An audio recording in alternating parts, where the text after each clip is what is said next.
Esto es Análisis con Ricardo Mórtola. Hola, hola, ¿cómo están? Bienvenidos al programa. Mi nombre es Ricardo Mórtola Viteri y esto es Análisis en Política aquí en Radio Fuego 106.5 FM. Hoy es día lunes 4 de diciembre. Estamos a 20 días de Nochebuena, menos de 3 semanas. Imagínense ustedes lo rápido que ha pasado el tiempo. Gracias, como siempre, a los que nos siguen en este espacio de política en Radio Fuego de 8 a 9 de la mañana todos los lunes. Para mí, como digo, siempre es un placer. Bueno, en este país en el que vivimos hemos elegido a Daniel Noboa como presidente de la República. Salió el tema de Verónica Abad hace una semanita y pico, me parece alrededor de una semana. Ha causado polémica. Verónica Abad, bueno, le han entrevistado. De hecho, me vi una entrevista que concedió a la cadena de televisión Teleamazonas, en la que más o menos la encontraron con las manos en la masa, porque ella salió a decir que no la habían invitado a, al tema de el almuerzo en la condecoración de Daniel Noboa como presidente de la República en Carondelet. Ella dijo que no la habían invitado, pero después sacaron un video de ese día diciendo que sí la habían invitado, pero que ella estaba en el mercado y estaba con el pueblo. Bueno, ese tema se quedó en que Verónica Abad finalmente irá a Israel. Se lo vamos a preguntar a nuestro invitado a ver qué opina. Y ahora, pues, hace unos días, hace un puñado de días nada más, Daniel Noboa ha enviado una propuesta de reforma tributaria que analizará la Asamblea. Así que más o menos se están moviendo las cosas en el país, que de un año nada más que tiene Noboa por como ustedes saben, la anticipada muerte cruzada y las elecciones que vendrán en febrero del 2025. Así que hay mucho que hacer y mucho que analizar sobre los primeros pasos de Daniel Noboa como presidente de la República del Ecuador. Estamos con nuestro invitado del día de hoy, prestigioso, analista político y consultor político. No es la primera vez que viene, ni será la última, y para mí siempre es un placer recibirlo. Osvaldo Moreno Ramírez. Osvaldo, querido, gracias por estar con nosotros. Bienvenido a nuestra casa. Buenos días, un gran saludo a la distancia, a toda la gente que nos mira, nos escucha. Qué gusto, Ricardo. Muy contento de poderlos atender hoy en esta semana ya, digamos, previo a partir del 15 que todo en el planeta se apaga, hasta después de los Reyes. Así que Sí. estamos con bastante actividad en Así es, Osvaldo. prácticamente todo el continente, la orden. Osvaldo, querido, la última vez que conversamos fue después de la primera vuelta, cuando sabíamos que Luis y Daniel se iban a enfrentar en segunda vuelta. Te pregunto a ti como consultor, como analista que tienes experiencia en este tema político. Para una persona que no está al día en la actualidad de la política ecuatoriana y que sabe que Ecuador eligió a un joven, Daniel Noboa, llegó a segunda vuelta en una remontada de la última semana, ¿cómo analizarías la evolución de ese Noboa que gana y que llega a la segunda vuelta hasta ahora en la actualidad, que ya es presidente de facto de la República? Sí, lo de Novoa es sumamente interesante porque primero por el perfil del presidente, es un hombre de 35 años, Ujú. y segundo por las circunstancias en las que asume la conducción del país, que son probablemente las más complicadas, especialmente en materia de seguridad.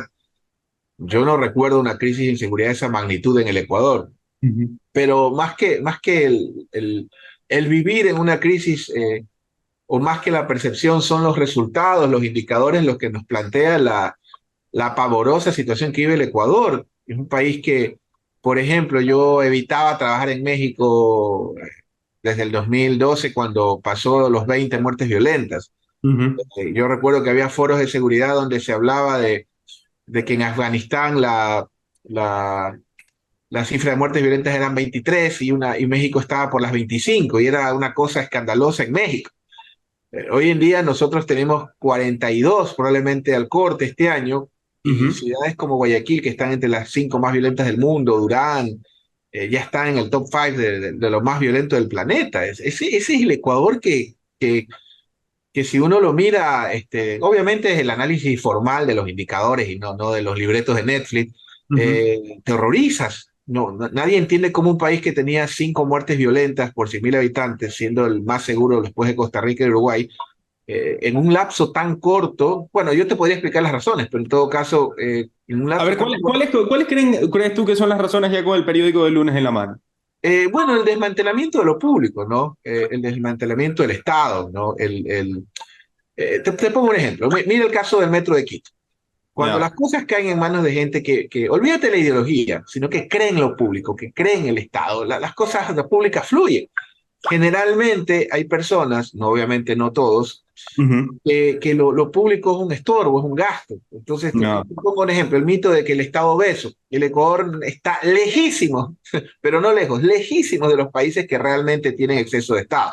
Ejemplo, en Noruega la media de funcionarios públicos por cada 100 habitantes es 25, 40, acá en Ecuador no llegamos a 4. Son esos mitos que se instalan especialmente en una opinión pública ideologizada, digamos. Pero en todo caso, en el caso ecuatoriano, es simple. Si tú revisas las cifras de inversión en seguridad hasta el año 2017, eran 4.3% del Producto Interno Bruto. Hoy no llegamos ni a 3, ni a 2, ni a 3, estamos en 2.8. Y en el caso de El Salvador, que es el caso que hay que analizar, que yo no creo que esto sea de hacer la cárcel más grande del planeta o no darle de comer a los presos. Esto se resuelve con movilidad social, con justicia social, con inversión pública, pero lo rescatable de El Salvador es cuánto invierte El Salvador en seguridad. 5% de su Producto Interno Bruto. Entonces, en el Ecuador, basado en los datos, viene del desmantelamiento del Estado, desde la ausencia de una política pública de seguridad, porque ese es otro punto interesante. Si tú revisas la Constitución, obviamente se instaló en el relato oficial y con sus repetidoras públicas de que la Asamblea tenía la culpa. Yo he revisado la Constitución. Yo soy abogado, pero solo ejerzo en el tema inmobiliario por mi negocio familiar. Pero cuando tú revisas la Constitución completa, desde el preámbulo hasta el final, no hay una coma que plantee que la competencia de seguridad es del legislativo, es del Estado. ¿Sí? Está claramente, creo que en el 318, tenés que corregirme ahí, que la seguridad es una política pública que delinea el poder central. Ni siquiera los municipios. Los municipios pueden poner las colas, el agua, hacerles barra, los almuerzos, los juguetes para los hijos de los policías en Navidad. Son coayudantes. Y peor el poder legislativo. Y Ecuador es un país chiflado, porque te pongo otro ejemplo.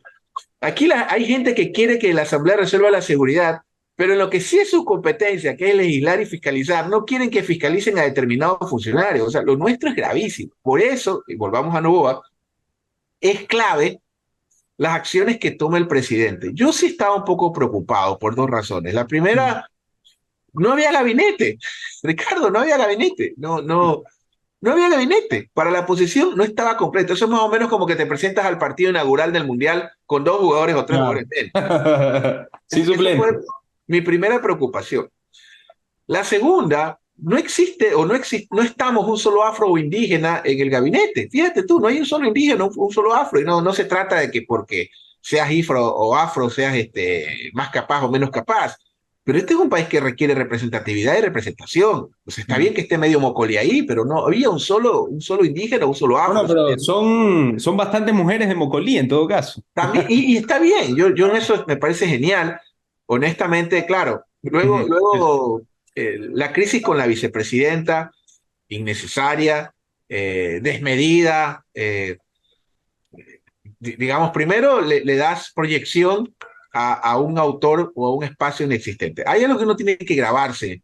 En los temas políticos, los espacios no tardan en ser llenados. Eso hay que tenerlo claro. O sea, eso es inmediato. Entonces, un gobierno que logró subsanar, y esto hay que aplaudir, un acuerdo legislativo que era urgente en el país, un gobierno que viene de entrada, empieza a construir un actor, un opositor que no existía. Y un actor para una tendencia, y aquí viene lo interesante, a mí el anticorreísmo me parece bastante, el radical obviamente, bastante con un techo, porque cuando el odio no te deja pensar, el odio te pone límites. Yo creo que ese es el anticorreísmo radical. Ese anticorreísmo que culpa al correísmo de la muerte de Villavicencio, que te plantea seriamente en una entrevista que Correa y Escobar se reunían vía Ouija en el 2013 y planearon todo lo que pasa. O sea, ese correísmo antirradical que no es racional, que piensa en función del odio, no puedes negar que existe. Y ese claro, sí, totalmente. Ese existe. ¿Y qué hacemos los politólogos? Y obviamente ya no voy a seguir hablando porque tú eres el que hace la pregunta.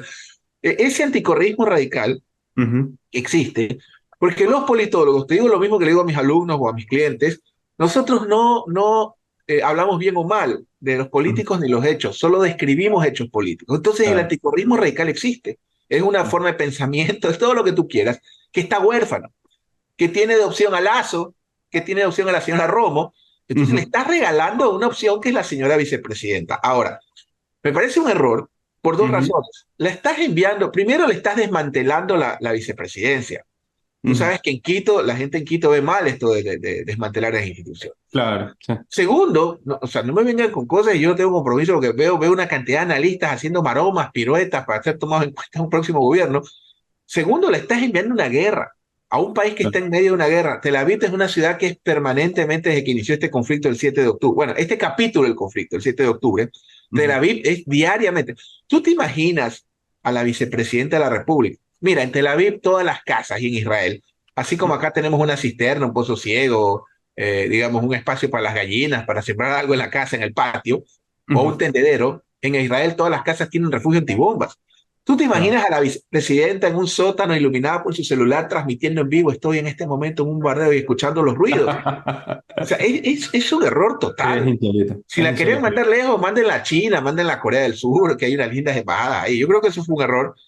Y bueno, pues ya el gobierno, imagínate que le pase algo a la familia o a la vicepresidenta. Sí, total. Sería tenaz. Osvaldo, pero rebajémonos, obviamente, con bastante mesura, a una especie de programa de chismes. Yo te quiero preguntar a ti, conspiremos. Okay. ¿Qué pasó ahí? Digamos, ¿fue Abad la que se aprovechó de su posición? ¿Hubo discordia con Noboa? ¿No se pusieron de acuerdo con el tema de los acuerdos que pudo haber en el legislativo? Abad era muy anticorreísta y eso a Noboa le causó conflicto y dijo, no, mejor no. Noboa vio que a Abad ya se le quería montar de entrada. ¿Qué tú crees que pasó ahí entre lo que sabes y entre lo que nos podríamos imaginar? Yo creo que primero fue un binomio armado muy rápido.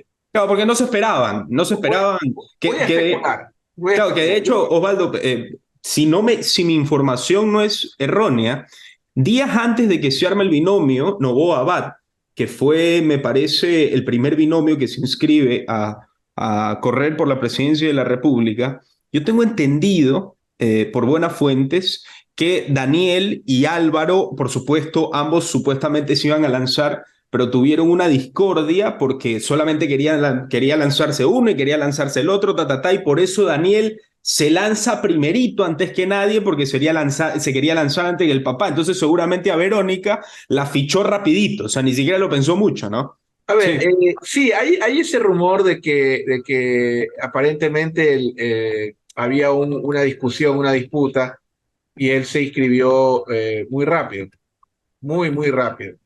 Y bueno, pues y en esta inscripción lo que sucedió fue que tuvieron en ese momento digamos, la inscripción de Daniel y que Uh-huh. inscribió un binomio al apuro. Eso dicen algunas personas. Obviamente a mí Claro. no me consta, Uh-huh. pero me queda claro que fue el primero y me queda claro que digamos, la vicepresidencia fue un binomio que se lo hizo o sea, rápido. Y no sé si Daniel Noboa estaba seguro o convencido de que iba a ganar. A veces creo que sí, a veces Uh-huh. creo que sí, pero también hay que para toda esta gente que nos plantea que Noboa era un outsider, hay que tener claro que Noboa, el apellido Noboa ha estado 40 años en la papeleta.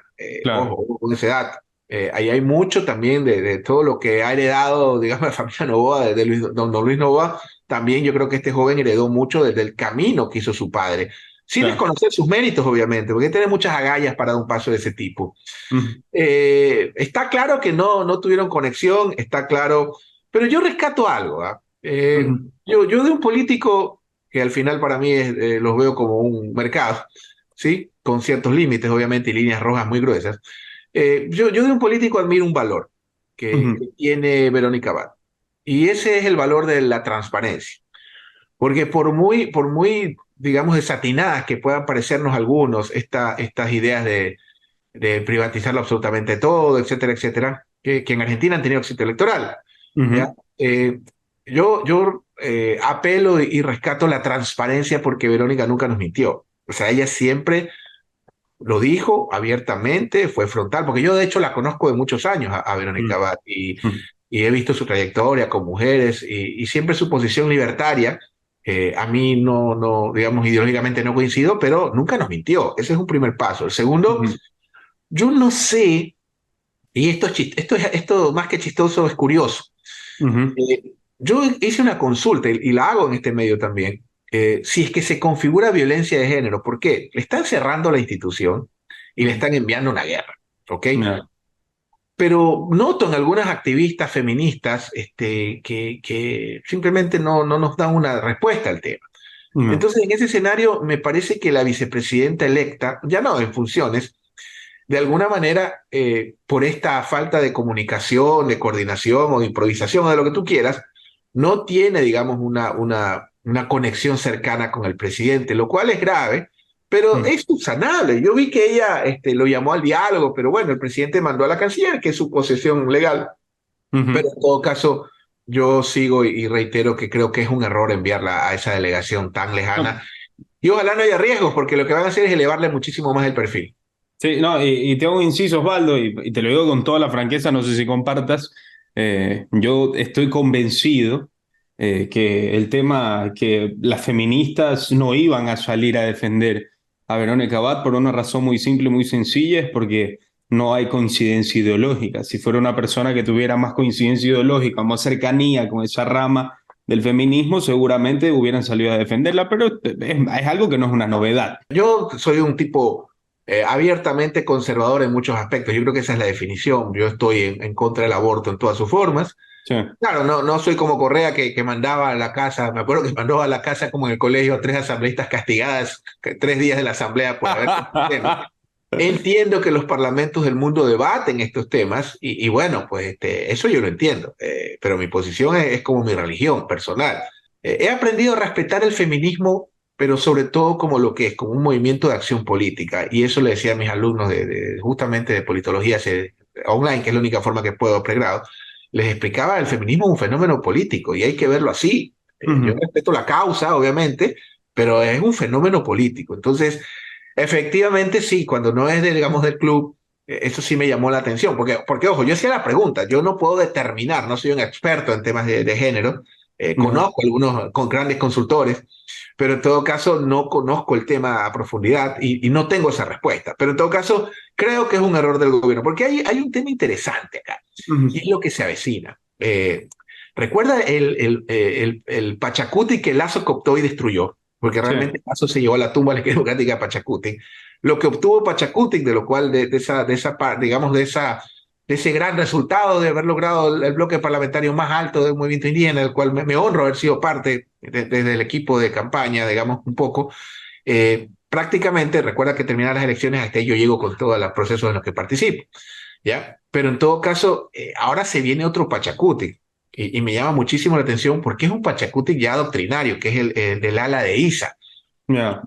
Y ojalá, me alegro y lo digo abiertamente, maravilloso, dejemos las calles y vamos a las urnas, dejemos las calles y vamos al Parlamento, busquemos espacios de representatividad y representación, que es lo que creo que no obtuvo este Pachacuti y el anterior, porque lamentablemente Lazo lo cooptó y lo desmanteló.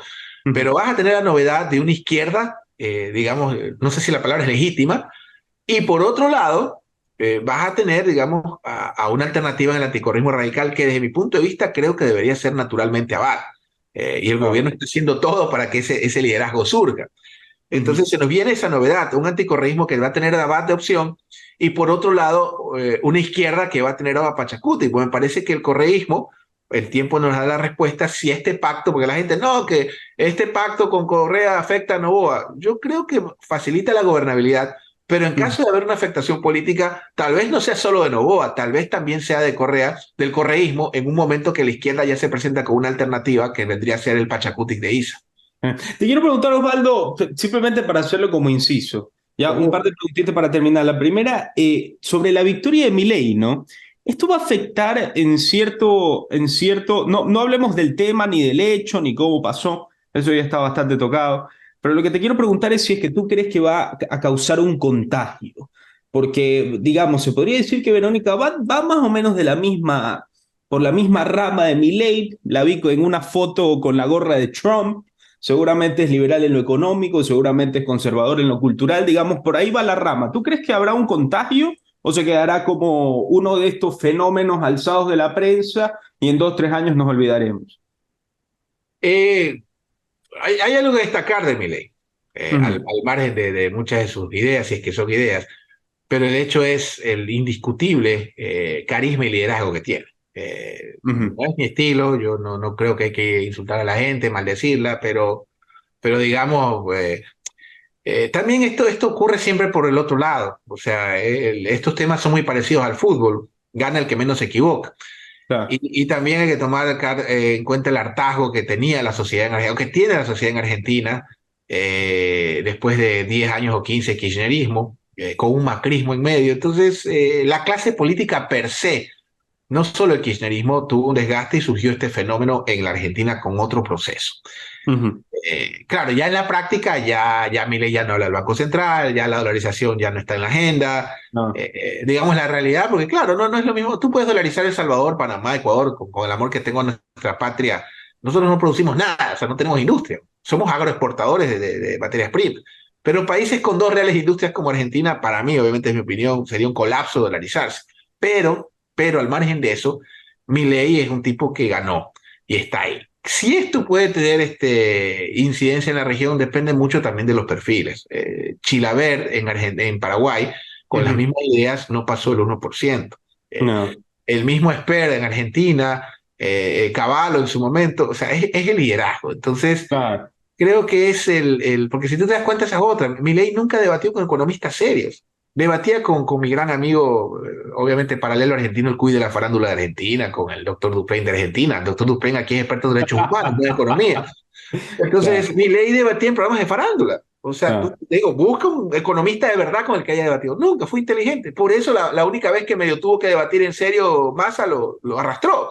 Mm. Pero una campaña electoral no solo son debates, son una serie de factores. Y en el Ecuador de hoy, yo creo que va a depender mucho de cómo le va en la misión en Israel a la señora Bat. Y va a depender mucho también de la eficiencia. Hablemos de lo bueno del gobierno. Me gusta la reforma tributaria, Ujú. pero no me gusta por el corto plazo. No me gusta porque puedas recaudar 1.800. Porque mira, en las amnistías tributarias, por ejemplo, de No. nada sirve, no hay peor dinero que el que no se tiene. ¿Ya? Ujú. Entonces, Juan me debe 2.000 millones y le voy a perdonar 1.000 de multas. Está bien. ¿Ya? No es que el Estado pierde 1.000, al final son 1.000 que no tienes, pero lo clave no es las amnistías. Lo clave es la fuerza del Estado en la recaudación y en la coactiva. ¿Me explico? Claro. Sí, sí, Este sí. tema no es que, bueno, ya no les vamos a cobrar la mitad en intereses y no te pagan igual algunos. Entonces, ahí viene la potencia del Estado. Coger una bola de cristal con los 20 más, con papelitos con los nombres de los 20 galazones más grandes, batirla, sacar 10 y meterlos presos en la madrugada, y te aseguro que al amanecer arreglan o pagan y los otros 10 pagan. ¿Ya? Entonces, de la reforma tributaria me parece interesante, pero vamos a ver la aplicación de esa reforma. Pero lo que sí me gusta es ese tema de las políticas de empleo joven, que son fundamentales, y especialmente Ujú. con los jóvenes de universidades públicas. Y esperemos que en el tiempo se implementen y sobre todo den resultados. Yo creo que esa es la clave. Sí. Osvaldo, para finalizar y agradecerte, quisiera preguntarte sobre reforma tributaria. Esto tendrá relevancia, como tú dices, ya cuando regresemos de Reyes, ahí seguiremos hablando del tema, pero los objetivos, seguramente Daniel tendrá que pedir licencia para reelegirse, así que le quedarán un año, tal vez un poco menos de presidencia per se. Después de la reforma tributaria, ¿qué más debería venir? Bueno, yo no sé si hoy día leía a Mónica Palencia, ese es un golazo, creo. Mónica Palencia la conozco, una extraordinaria docente. Yo creo que todos los que pasamos por las aulas de la Universidad Católica de Guayaquil la apreciamos y admiramos. Ese creo que es una gran adquisición. Pero leía a la doctora Palencia justamente en la mañana que hablaba de la urgencia de una consulta popular. No me sorprendería que una de las preguntas sea terminar con el mandato del vicepresidente en tiempo de ausencia. Yo creo que eso podría pasar.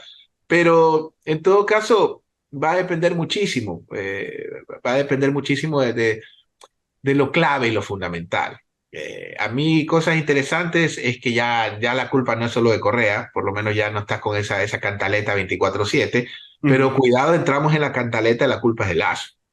Yo creo Claro. que Lazo inevitablemente debe enfrentar el juicio de la historia, y de Ujú. ser el caso, porque no me corresponde a mí si hay alguna responsabilidad legal o penal, corresponder. Pero esa cantaleta, la culpa es de Correa, la culpa es del traidor de Moreno, la culpa es de Lazo, ya ves en qué estado nos tiene. Entonces, está todo bien, ya, ¿no? Que recibí en Soleta. Por otro lado, el exministro Rosemena se defiende. Bueno, y ese es un debate entre economistas. El Ujú. país requiere respuestas inmediatas. Entonces, Noboa debe aplicar el Estado en toda su fuerza, ¿Y cuál es su fuerza? La seguridad, por ejemplo.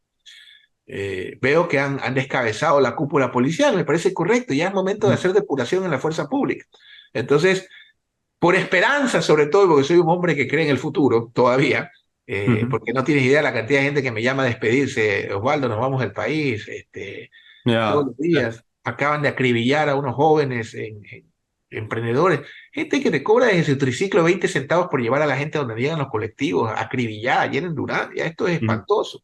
Entonces, depende de que el presidente aplique toda la potencia y la fuerza del Estado. Quiero leer los puntos importantes de la reforma tributaria del presidente Daniel Noboa, que ha presentado al Pleno de la Asamblea, que tendrá que aprobarse en un transcurso, me parece que son 30 días, un mes, de aquí hasta el 31 de diciembre, algo por el estilo. Así que vamos a ver qué pasa. Los principales aspectos de la reforma tributaria. Residencia fiscal temporal a los extranjeros que realicen una inversión productiva de al menos $150.000 y tengan ingresos mensuales de $2.500. Nuevo régimen de zonas francas que tendrá una tarifa de 0% de impuesto a la renta por los 5 primeros años y por el tiempo restante una tarifa de 15%. Exoneración por 10 años de impuesto a la renta para nuevas inversiones en energías renovables, eso fomenta las energías renovables. Deducción adicional para efectos del pago del impuesto a la renta por el incremento de nuevas plazas de trabajo para jóvenes de 18 a 29 años y personas que hayan sido sancionadas con penas privativas de libertad. Exoneraciones de impuestos a la renta por enajenaciones de bienes inmuebles destinados a la vivienda y los rendimientos de depósitos a plazo fijo o a través de valores. Deducción en costos o gastos de contratos de arrendamiento mercantil, renting, leasing o cualquier figura similar. Deducción del 150% adicional por los gastos de publicidad, promoción o auspicio de deportistas, estudiantes de bajos recursos en formación dual, becas para estudiantes, entidades sin fines de lucro centradas en la desnutrición crónica infantil, en la atención a personas con discapacidad o con enfermedades catastróficas, autorretención de hasta el 3% sobre el total de sus ingresos por parte de las sociedades grandes contribuyentes, devolución del impuesto al valor agregado IVA en las adquisiciones de bienes y servicios para la construcción de proyectos inmobiliarios, nuevo régimen de asociaciones público-privadas y amnistía tributaria de las obligaciones tributarias administradas por el Servicio de Rentas Internas SRI. Para destacar, al menos de lo que he leído y lo que me he informado, me gusta el tema de la deducción adicional para efectos del pago del impuesto a la renta por el incremento de plazas jóvenes en los empleos. Me parece muy importante porque leí un artículo en El Universo en el cual recalcaba que el desempleo de los jóvenes de 18 a 29 años está en unas cifras altísimas. Me parece que leí más de 50%, más de 60%.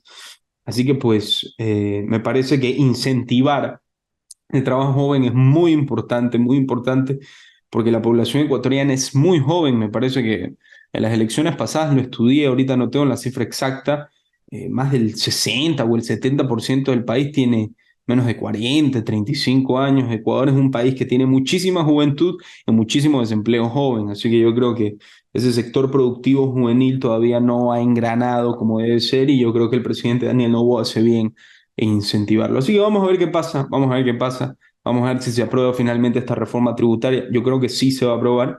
Y también vamos a ver qué pasa con el tema de Verónica Abad, ¿no? Porque ya se oye Israel, pero es interesante lo que recalcó Osvaldo Moreno Ramírez aquí en Radio Fuego 106.5. Y es que Daniel Noboa, eso, y me remito a sus palabras y parafraseo, eh, al mandarla a Tel Aviv, están creando, digamos, la contratendencia del correísmo, ¿no? Entonces, al enviarla a Tel Aviv, según la lectura de Osvaldo Moreno Ramírez, hay una posibilidad que Verónica Abad, tras este destierro forzado, porque eso es lo que es, pongamos las cosas claras, con mayúsculas, con tilde, con coma, con nombre y apellido, ¿no?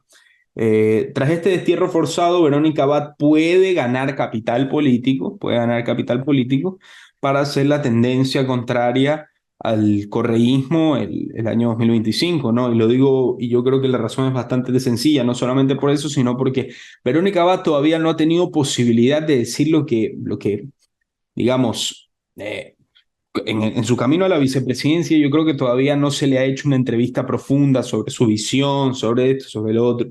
De hecho, yo en parte se la hice cuando era todavía candidata a la vicepresidencia, la pueden ver en nuestro canal YouTube Mariela TV. la entrevista con Verónica Abad, pero yo creo que Verónica Abad es una mujer profundamente religiosa, libertaria en ámbito económico, conservadora en lo cultural, y yo creo que que tenga ese no voy a decir fanatismo, pero esa preferencia por el liberalismo económico hace que automáticamente pueda ser una opción de contrapeso para el correísmo. Y si no hay otra figura, como dijo Osvaldo Moreno, los espacios se llenan rápido. Y si es que el espacio de la figura anticorreísta para el año 2025 no se llena, ¿ya? Lo más probable es que la pueda llenar la vicepresidenta Verónica Abad, que como digo, si es que es lo suficientemente pícara, ella, como digo, ganará constantemente capital político en los próximos meses porque a pesar de que cierta información que me ha llegado, que dicen no, que Verónica Abad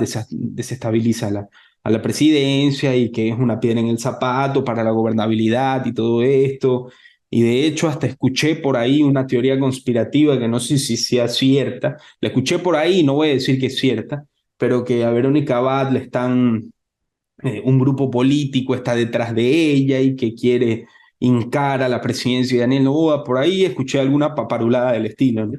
En este caso, yo creo que por más cierto o no cierto que sea eso, yo creo que enviar a una vicepresidenta mujer a una zona de guerra, por más que haya mentido, si la invitaron o no la invitaron, si es que esto, lo otro, si es que tal o cual, yo creo que nunca sale bien parado. O sea, la capacidad que tiene de victimismo que puede tener una mujer en la política es muy grande. Así que, como digo, Verónica Abad, por más de lo que sea, es una mujer, es una madre. Vicepresidenta de la República, que la mandaron a una zona de guerra a cumplir un rol que no existe, así que la gente bien sabe que lo que le hicieron porque la desterraron. De ahí, como digo, las informaciones que salgan sobre si ella quiere desestabilizar al gobierno, si es que esto, si es que el otro, ese es otro tema. Ese es otro tema. Pero yo estoy tratando de hacer una lectura social de la percepción que se tiene de Verónica Abad y, como digo, insisto, mandar una mujer, madre, vicepresidente de la República, a Tel Aviv, donde están reventando bombas en todos lados, ¿cómo se llama? A, a poder ver si es que hace algo al respecto de la paz entre Israel y Palestina, simplemente como una excusa para sacarla de las cercanías políticas de la presidencia de Carondelet. Bueno, no sé si es que para muchos sea un golpe bajo o no sea un golpe bajo. Veremos. Lo que sí puedo decir, vuelvo e insisto, es que Verónica Abad puede llenar ese espacio muy pronto, si es que no se enaltece una figura del anticorreísmo, así que vamos a ver qué pasa con el tema entre Verónica Abad y algo interesante que dijo Osvaldo ya para terminar y no enredarme más. Efectivamente, yo sí creo que es un acto violento. Eh, tal vez estoy exagerando. Seguramente la próxima semana ya reflexiono un poco más y o rectifico o ratifico, pero sí me parece un tanto violento enviar a una mujer, a una madre, vicepresidente del Ecuador, a una zona de guerra como es Israel. O sea, el conflicto en Medio Oriente no es no es cualquier cosa. O sea, no es que como en Ecuador, que si es que tú te vas a X zona, estás seguro porque estás en Sambo o estás en Cumbayá o estás en Cumbayork o estás en donde sea, y si te vas a Durán, ahí es donde pasan las cosas. No, en Tel Aviv te puede caer una bomba en cualquier lado. ¿Ah? No es que estás a salvo porque estás aquí o estás acá. No, te cae una bomba y te jodiste, ¿no? Entonces sí me parece interesante y me gustaría que las feministas radicales salgan a decir algo por la vicepresidenta, ¿no? Porque yo me imagino que si es que la vicepresidenta no fuera Verónica Abad, sino que fuera una señora que se llama Pepita Pihuave, que tiene el pelo morado, ¿ya? Y antes era hombre y ahora se hizo mujer y le gusta que le llamen ella y se considera no binaria y la mandan a Israel, arde Troya. Arde Troya. Y esa es la realidad. Así que pues esa es una razón más o ese es un capítulo más en el cual las feministas quedan en absoluto y total ridículo y se da a entender que no es feminismo, es simplemente una parcialidad ideológica y defienden a las suyas pero no defienden a todas. Entonces, vamos a ver qué pasa en ese sentido. Gracias a todos por estar del otro lado. Esto fue Análisis con Ricardo Mórtola.